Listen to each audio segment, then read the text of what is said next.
अस्सलामुअलैकुम विद्यार्थी मित्रों।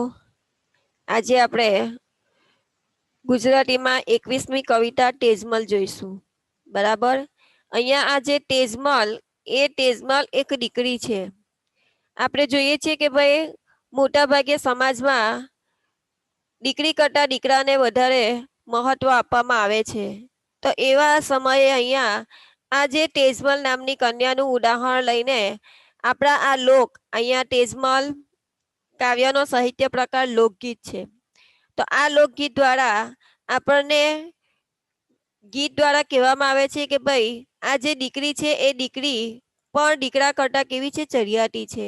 એટલે અહીંયા દીકરી અને દીકરા વચ્ચે જે ભેદભાવ રાખવામાં આવે છે એ ભેદભાવ ન હોવો જોઈએ અને દીકરીને પણ દીકરા જેટલું જ મહત્વ આપવું જોઈએ એમ વાત આ તેજમલ કાવ્ય દ્વારા આપણને કરવામાં આવી છે।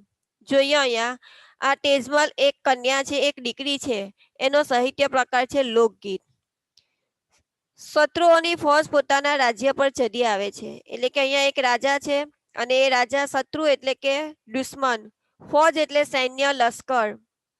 અહીંયા જે દુશ્મનોનું જે સૈન્ય છે એ દુશ્મનોનું સૈન્ય પોતાના રાજ્યના ઉપર આવે છે। પણ પુત્રહીન વૃદ્ધ ઠાકોર સાત સાત દીકરીએ પણ આજ પોતાને વાંજ્યો સમજી નિરુપાય બની રડે છે। એટલે અહીંયા આપણે જોઈએ કે ભાઈ રાજા છે, એક રાજા એ પુત્ર વગરનો વૃદ્ધ ઠાકોર છે અને એને સાત સાત દીકરીઓ છે, છતાં પણ દીકરીઓ હોવા છતાં એ પોતાને વાંજ્યો, વાંજ્યો કોને કહેવાય કે જેને કોઈ પણ સંતાન ન હોય એને શું કહેવામાં આવે, વાંજ્યો। જે સ્ત્રી પુરુષને કોઈ પણ સંતાન ન હોય એને શું કહેવામાં આવે, વાંજ્યો। તો અહીંયા આપણે જોયું કે આ એક ઠાકોર, એક જે રાજા છે એ રાજા પોતાને 7 દીકરીઓ હોવા છતાં પણ પોતાને સંતાન વગરનો સમજે અને એની પાસે જાણે કે કોઈ પણ ઉપાય ન હોય એવી રીતે શું કરી રહી છે, રડી રહી છે। ગામની રક્ષા કરનાર કોઈ નથી। એટલે અહીંયા ઠાકોરને એમ થાય છે કે ભાઈ આજે જે દુશ્મનોનો ફોજ છે, દુશ્મનોનું સૈન્ય છે, દુશ્મનોનું લશ્કર છે, પોતાના ગામના ઉપર આવી ગયું છે યુદ્ધ કરવા માટે, પણ પોતાના ગામની રક્ષા કરવા માટે હવે કોઈ એની પાસે આધાર નથી। ત્યાં તો બાપુની મૂંઝવણ જોઈને તેજમલ નામની દીકરી પુરુષ વેશે શસ્ત્રો સજી રણે ચડે છે। ત્યારે અહીંયા આ જે ઠાકોર છે, ઠાકોરની મૂંઝવણ છે, એક તકલીફ છે, તો એ તકલીફને દૂર કરવા માટે આ જે તેજમલ છે એ તેજમલ શું કરે છે કે પુરુષના વસ્ત્રો પહેરીને રણે ચડે છે, એટલે કે યુદ્ધમાં લડવા માટે જાય છે। જે ફોજમાં પોતે લડવા જાય છે તેમાં પોતાની ચતુરાઈથી સ્ત્રીત્વના તમામ લક્ષણો છુપાવે છે। જો અહીંયા તેજમલ નામની કન્યા હોશિયાર છે કે ભાઈ જો દુશ્મન છે એ દુશ્મનનું જે સૈન્ય છે એ સૈન્ય કદાચ સ્ત્રી સમજીને એના ઉપર હુમલો કરશે તો એને શું કરે છે કે ભાઈ પોતાને સ્ત્રી તરીકે ઓળખે નહીં, એના માટે પોતાના સ્ત્રીત્વના જે તમામ લક્ષણો એટલે કે જે પોતે વસ્ત્રો પહેરેલા છે એ વસ્ત્રોને શું કરી દે છે, છુપાવી દે છે અને વિજય મેળવી એ વિરાંગના બની પાછી આવે છે। જુઓ અહીંયા એવું નથી હોતું કે ભાઈ છોકરાઓ હોય અથવા તો દીકરાઓ હોય એ જ યુદ્ધના મેદાનમાં, પુરુષ હોય એ જ યુદ્ધના મેદાનમાં લડી શકે, પણ અહીંયા તેજમલ એક વિરાંગના બને છે અને યુદ્ધના મેદાનમાં લડવા જાય છે એટલું તો ખરું જ, પણ પોતે વિજય પણ મેળવે છે। ત્યારે હવે પાછી આવે છે દાદા અને તેજમલ તથા સેનાની પુરુષ અને તેજમલના સંવાદોમાં સ્ત્રી પુરુષના સ્વભાવ લક્ષણોનું રમ્ય ચિત્ર મળે છે।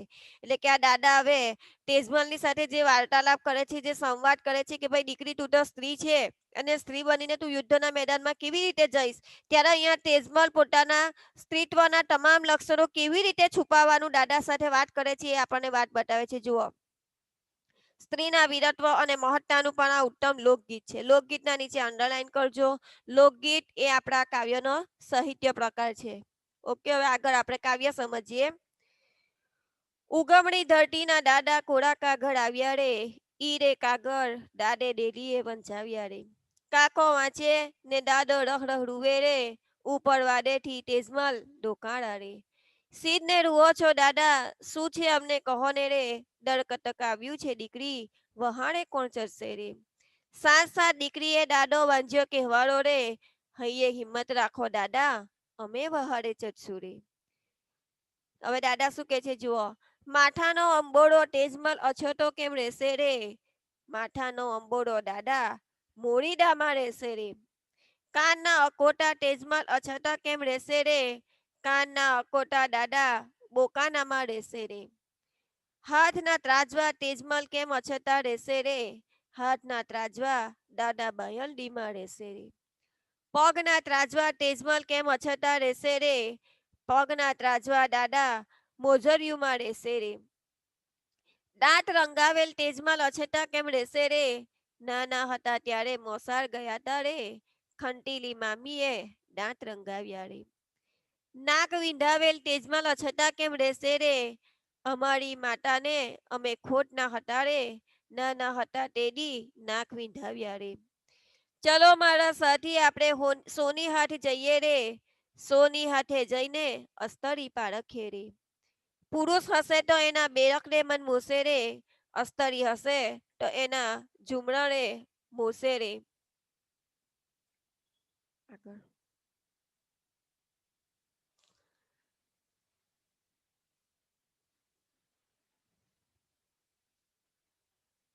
હજુ છે ને. હા, ચલો આગળ. ઉગમણી ધરતીના દાદા કોળા કાગળ આવ્યા રે, ઈ રે કાગળ દાડે ડેલીએ વંચાવ્યા રે. જો અહીંયા ઉગમણી ધરતીના દાદા એટલે કે અહીંયા કોળા કાગળ આવ્યા રે. કોળા કાગળ આવવો એટલે કે ધમકી ભર્યો પત્ર, યુદ્ધના મેદાનમાં લડવા જવા માટેનો ધમકી ભર્યો પત્ર. તો કે છે ઉગમણી એટલે કે પૂર્વ દિશા, પૂર્વ દિશા તરફથી અહીંયા દાદાને એટલે કે રાજાને ધમકી ભર્યો પત્ર આવે છે. ઈ રે કાગળ દાડે ડેલીએ વંચાવ્યા રે. એટલે જે અહીંયા યુદ્ધનો જે ધમકી ભર્યો પત્ર આવે છે તો એ ધમકી ભર્યો પત્ર દાદા વાંચે છે, ડેલીએ વંચાવે છે. એટલે કે ડેલી એટલે કે આપણે અહીંયા ઘરનો જે દરવાજો હોય પહેલા શું કહેવામાં આવતું ડેલી, એટલે અહીંયા દાદા એ પત્રને વંચાવે છે. કાકો વાંચો એને દાદો રખડખડું વેરે, ઉપર વાડેથી તેજમલ ડોકારા રે. એટલે કે અહીંયા જુઓ કાગળ છે, કાગળ કોની પાસે વંચાવે છે કે દાદા કાકા પાસે. તો કાકા પત્ર વાંચે છે અને દાદા ધ્રુસકે રખડખડું વે એટલે કે ધ્રુસકે ધ્રુસકે રડે છે. તો આ જે દ્રશ્ય છે એ દ્રશ્ય ઉપર વાડેથી તેજમલ ડોકારા રે. એટલે તેજમલ જે છે એ તેજમલ આ દ્રશ્ય ઉપરથી જુએ છે. હવે અહીંયા જે ધમકી ભર્યા પત્ર દાદા સાંભળીને રડે છે, તો હવે તેજમલ આવીને શું કરે છે જુઓ. સીધ ને રૂવો છો દાદા, શું છે અમને કહો ને રે, દર કટક આવ્યું છે દીકરી, વહારે કોણ ચડશે રે. ત્યારે તેજમલ અહીંયા આવીને પૂછે છે સીડ. આ આપણો એક તળપદા શબ્દ છે, તમને પરીક્ષામાં એમ પૂછાય કે તળપદા શબ્દનું શિસ્ત રૂપ આપો. તો સીડ, સીડ એટલે શા માટે. સીધ ને રૂવો છો દાદા, શું છે અમને કહો ને રે. એટલે કે છે કે દાદા તમે શા માટે રડો છો, અમને તો કહો. ત્યારે હવે દાદા કહે છે જુઓ, દર કટક આવ્યું છે દીકરી, વહારે કોણ ચડશે રે. તો કે છે કે દીકરી યુદ્ધના મેદાનમાં લડવા જવા માટેનો ધમકી ભર્યો પત્ર આવ્યો છે અને ગામની ભાગોળે એટલે કે પોતાના રાજ્યની ભાગોળે શું છે કે ભાઈ સૈન્ય આવી ગયું છે, દીકરી વહારે કોણ ચડશે રે. એટલે કે છે કે ભાઈ મારી મદદ કરવા માટે યુદ્ધના મેદાનમાં વહારે એટલે વહારે એટલે કે મદદ, મદદ કરવા માટે યુદ્ધના મેદાનમાં લડવા કોણ જશે. હવે આ દાદા કહે છે જુઓ, સાત સાત દીકરીએ દાદો વાંજ્યો કહેવારો રે, હૈયે હિંમત રાખો દાદા, અમે વહાણે ચડશું રે. ત્યારે અહીંયા કે છે દાદા, મેં તમને આગળ પણ કીધું તેમ કે દાદાને કેટલી કે ભાઈ અહીંયા આપણને 7 દીકરીઓ બતાવી છે અને 7 દીકરીઓ હોવા છતાં પણ દાદા જાણે કે પોતાને પુત્રહીન હોય એવા પુત્રહીન શું કે છે સમજે છે. એટલે કે 7 દીકરીઓ હોવા છતાં એ પોતાને વાંજ્યો સમજે છે. ત્યારે અહીંયા તેજમલ કહે છે કે દાદા તમે હિંમત રાખો, અમે યુદ્ધના મેદાનમાં અમે તમારી મદદ કરીશ અને હું યુદ્ધના મેદાનમાં લડવા માટે જઈશ. હવે અહીંયા તેજમલ પોતાના દાદાને હિંમત આપીને યુદ્ધના મેદાનમાં લડવા જવા માટેની હિંમત આપી દે છે. ત્યારે હવે દાદા એને શું પૂછે છે જુઓ, ઠાકોર એમને શું પૂછે છે, માથાનો અંબોડો તેજમલ અછતો કેમ રહેશે. અછતો એટલે કે છાનો, કારણ કે સ્ત્રીને માથાના વાળ હોય તો માથાના વાળનો માની લો કે તે અંબોડો બાંધી દે, બરાબર. તો અહીંયા કે છે કે એ જે માથાનો અંબોડો છે એ માથાનો અંબોડો તારો તેજમલ તું કેવી રીતે છૂપો રાખીશ, તું એને કઈ રીતે છુપાવી દઈશ. ત્યારે અહીંયા તેજમલ કે છે માથાનો અંબોડો દાદા મોડીદામાં રહેશે. અહીંયા કે છે કે દાદા હું યુદ્ધના મેદાનમાં લડવા જવા માટે માથે ફેટો બાંધીશ. મોરીડા એટલે કે ફેટો. મોરીડા એટલે ફેટો. જે ફેટો બાંધીશ એ ફેટામાં હું મારા અંબોડાને શું કરી દઈશ? સંતાડી દઈશ. કાનના અકોટા તેજમલ અછતા કેમ રહેશે? કારણ કે હવે અહીંયા મેં તમને આગળ કીધું તેમ કે ભાઈ સ્ત્રીના દરેક જે પહેરવાના ઘરેણા છે એ ઘરેણાને દાદા પૂછે છે કે ભાઈ તું એને કેવી રીતે છુપા રાખીશ, ત્યારે અહીંયા દરેકનો જવાબ તેજમલ આપે છે. કાનના અકોટા. અકોટા એટલે કે કાનમાં સોપારી આકારનું પહેરવાનું એક ઘરેણું હોય ને શું કહેવામાં આવે? અકોટા. તો કે છે કે જે કાનમાં પહેરવાનું તારું ઘરેણું છે એ ઘરેણાને તેજમલ તું કેવી રીતે છુપો રાખીશ? કાનના અકોટા દાદા બોકાના મારે છે. કે છે કે ભાઈ હું યુદ્ધના મેદાનમાં લડવા જવા માટે માથે ફેટો બાંધીશ, એમાં મારો અંબોડો સંતાઈ જશે અને એમાં જે બોકાને એટલે કે બુકાની જે બાંધીશ એ બુકાનીમાં મારા કાનના ઘરેણાને હું સંતાડી દઈશ. પગ હાથના ત્રાજવા તેજમલ અછતા કેમ રહેશે? કે છે કે ભાઈ ત્રાજવા એટલે કે છુંદરા. પહેલાના લોકો શું કરતા કે ભાઈ હાથમાં એવા છુંદરાઓ પડાવતા હતા. તો કહે છે કે તારા હાથના જે છુંદરા પડાવેલા છે એ છુંદરાને તું કેવી રીતે છુપા રાખીશ? તો અહીંયા કે છે હાથના ત્રાજવા દાદા બાયન લીમા રહેશે. કે છે કે મેં હાથમાં જે છુંદરા પડાવેલા છે એ તો હું લાંબી બાઈ પહેરીશ, એ બાઈમાં હું મારા એ ત્રાજવાને મારા એ છુંદરાને શું કરી દઈશ? સંતાડી દઈશ. પગના ત્રાજવા તેજમલ અછતા કેમ રહેશે? કે છે કે હવે તે પગમાં જે પહેરવાનું ઘરેલું છે એ પગમાં જે તે ઘરેણા પહેરેલા છે એને તું કેવી રીતે છુપા રાખીશ? તો કે છે કે પગના ત્રાજવા દાદા મોજરિયુંમાં રહેશે. કે છે કે ભાઈ હું યુદ્ધના મેદાનમાં લડવા જવા માટે જે મોજરી પહેરીશ મોતી, એ મોજરીમાં હું પગના ત્રાજવાને સંતાડી દઈશ. દાંત રંગાવેલ તેજમલ અછતા કેમ રહેશે? એ લોકોમાં કંઈક પહેલા દાંત રંગાવાનો હશે એટલે કે છે કે ભાઈ આ તે દાંત જે રંગાવેલા છે એ કઈ રીતે તું છાના રાખીશ, છુપાવીશ? ત્યારે કે છે નાના હતા ત્યારે મોસાળ ગયા તારે ખંટીલી મામી એ દાંત રંગાવ્યા. ત્યારે એમ કે હું એમ કહી દઈશ મોસાળ એટલે કે મામાનું અથવા તો નાના નાનીનું ઘર જે હોય એને આપણે શું કહેવામાં આવે? મોસાળ. તો કહે છે કે ભાઈ અમે જ્યારે મોસાળમાં ગયા હતા, નાના હતા ને મોસાળમાં, ત્યારે અમારા મામી કેવા હતા? ખંટીલે એટલે કે ઉત્સાહી હતા અને એ ઉત્સાહી મામીએ અમારા દાંત રંગાવ્યા હતા. હવે નાકની વાત કરે છે, જુઓ. નાક વિંધાવેલ તેજમાં લછતા કેમ રહેશે? અમારી માતાને અમે ખોટ ના હતા રે, નાના હતા તેડી નાક વિંધાવ્યા. કારણ કે સ્ત્રીઓ નાકમાં પણ ઘરેલું પહેરે એટલે કે છે કે ભાઈ તે નાકમાં જે ઘરેલું પહેરેલું છે એને તું કેવી રીતે છુપાવીશ? ત્યારે કે છે ખોટ ના હોવું એટલે કે એક ના એક હોવું. જો આ તમને પરીક્ષામાં રૂઢિપ્રયોગમાં પૂછાય કે ભાઈ ખોટ ના હોવું એટલે કે એક ના એક હોવું, ત્યારે કે છે કે અમે કોઈક મને પૂછશે તો કહીશ કે ભાઈ હું મારી માતાની એક ના એક હતા એટલે એક ના એક હોવાને કારણે મારી માતાએ મારા નાક વિંધાવ્યા હતા. એટલે કે છે કે ભાઈ દીકરો, કારણ કે કયા વસ્ત્રમાં યુદ્ધના મેદાનમાં લડવા જવાની હતી? પુરુષનો વેશ પહેરીને. એટલે કે છે કે ભાઈ સ્ત્રીઓને નાક વિંધાવેલું હોય તો કે છે કે ભાઈ હું ત્યારે એવું કહી દઈશ કે ભાઈ મારા માતાનો હું એકનો એક પુત્ર હતો અને મારી માતાને શોખ હોવાને કારણે મને એમણે નાક વિંધાવ્યું હતું. હવે કે છે જુઓ કે દાદા તમને એવું હોય તો આપણે ચાલો હવે જે વાણિયાની સોનીની દુકાન છે દુકાને જઈએ. ચાલો ચલો મારા સાથી આપણે સોની હાટ જઈએ. હાટ એટલે દુકાન, હાટ એટલે દુકાન. જો અહીંયા કે છે કે ચાલો, અહીંયા તેજમલ કે છે કે ભાઈ ચાલો મારા સાથીઓ આપણે સોનાની દુકાને જઈએ. સોની હાથે જઈને અસ્તરી પારખીએ. અસ્તરી એટલે કે આઈન કરવાની સ્ત્રી નહીં પણ શું કહેવાય? સ્ત્રી. એટલે કે છે કે આપણે સોનીની દુકાને જઈને સ્ત્રીત્વના જે લક્ષણો છે એ લક્ષણોને આપણે ઓળખીએ. હવે કેવી રીતે? જો કે છે પુરુષ હશે તો એના બેરખને મન મૂસે. કે છે કે ભાઈ દાખલા તરીકે આપણે સોનીની દુકાને જઈએ અને જો સોનીની દુકાને જઈ તો પુરુષ હશે તો એ શું કરશે કે ભાઈ એમનું પુરુષ હશે તો એના બેરખને મન મોસેરે, અસ્તરી હશે તો એના ઝુમરે મોસેરે. એટલે કે અહીંયા પુરુષો જે બેરખનું પહેરે છે તો એ પુરુષ હશે તો એ પસંદ કરશે, પણ અહીંયા સ્ત્રી હશે તો શું કરશે? ઝુમરે એટલે કે કાનમાં પહેરવાનું ઘરેણું જે છે એ ઘરેણું એ શું કરશે? પસંદ કરશે.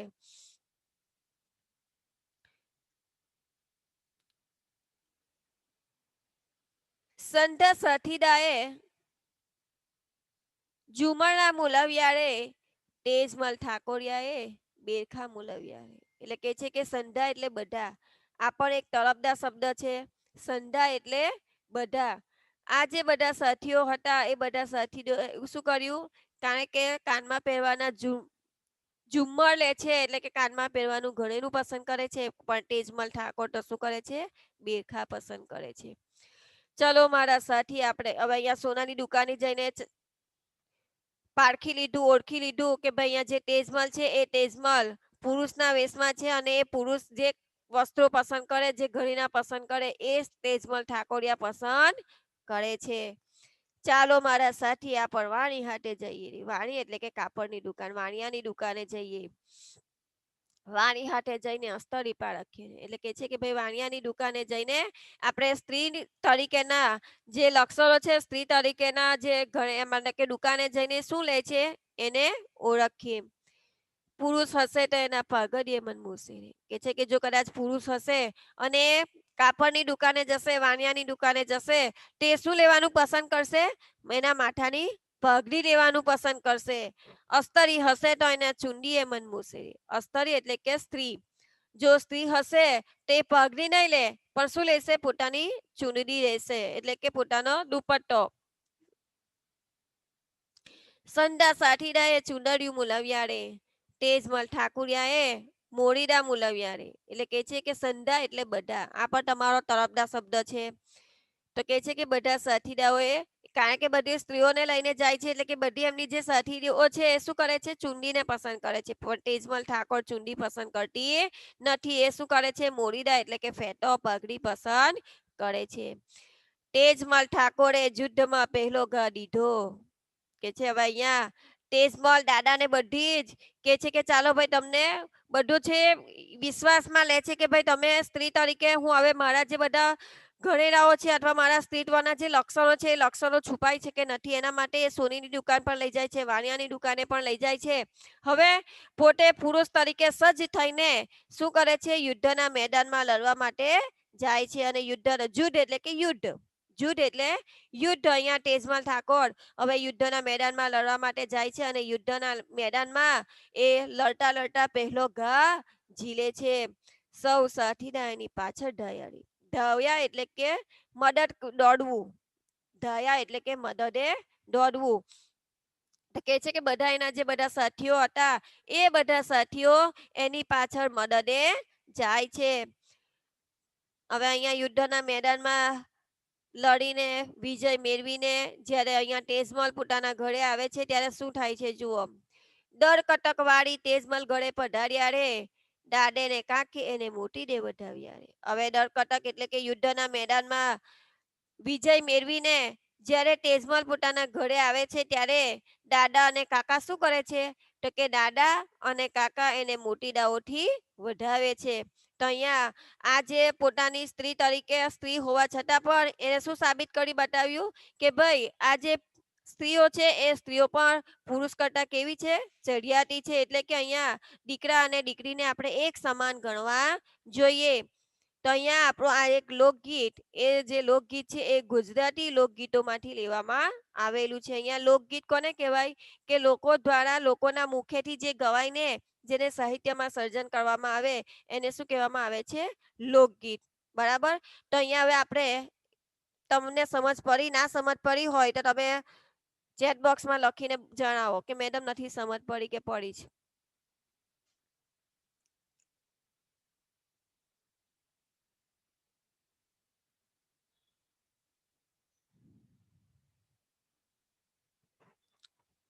અગિયાર જણ છે, બોલ. તમારો ક્લાસ કેટલો છે? 55 સહિતનો ક્લાસ છે, તેમાંથી 11 જણ જ ઓનલાઈન છો તમે. તેમાંય કેટલા તો ખબર નહીં, અંદર તમે વાતો કરતા હશે. છે કઈ પ્રોબ્લેમ તમને?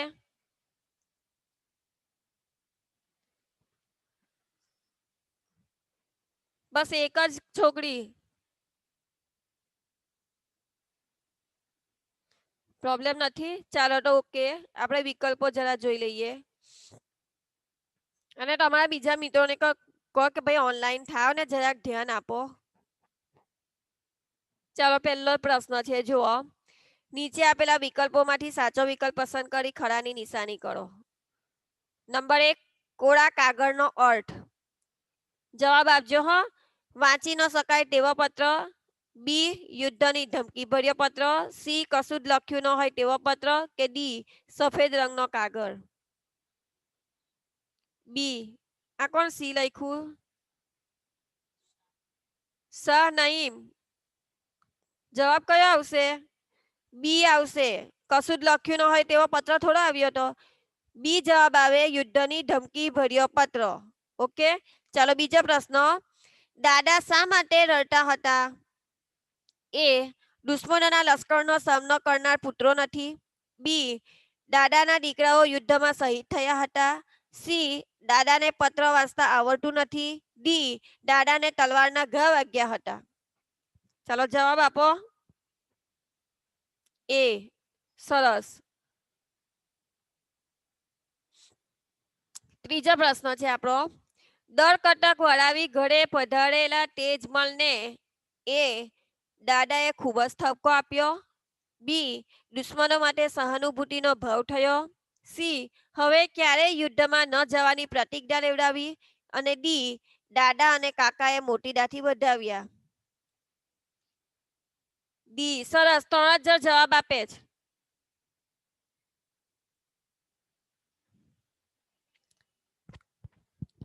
જો હવે આગળ આમાં આપણો જે આઈએમપી પ્રશ્ન છે હું તમને બતાવું.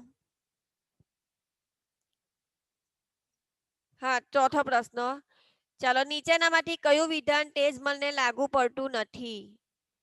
એ હૈયે હિંમત રાખો દાદા અમે વહારે ચડશું. પ્રશ્ન સમજજો હો. તેજમલને નથી લાગુ પડતું એ જવાબ આપણો આવશે. બી હાડના ત્રાજવા દાદા બાયોન્ડીમાં રહેશે રે. સી તેજમલ સૌ સાથીદારની પાછળ રહ્યા. અને ડી પગના ત્રાજવા દાદા મોજરીમાં રહેશે રે. સી સરસ. તેજમલ સૌ સાથીદારની પાછળ રહ્યા. તેજમલ થોડી બધા સાથીઓની પાછળ, એટલે ઉલટી બધાની આગળ જાય છે, બરાબર. તો આપણો જવાબ અહીંયા તેજમલને લાગુ પડતો નથી, એ સી આવશે. ઓકે, ચાલો હવે અહીંયા જુઓ.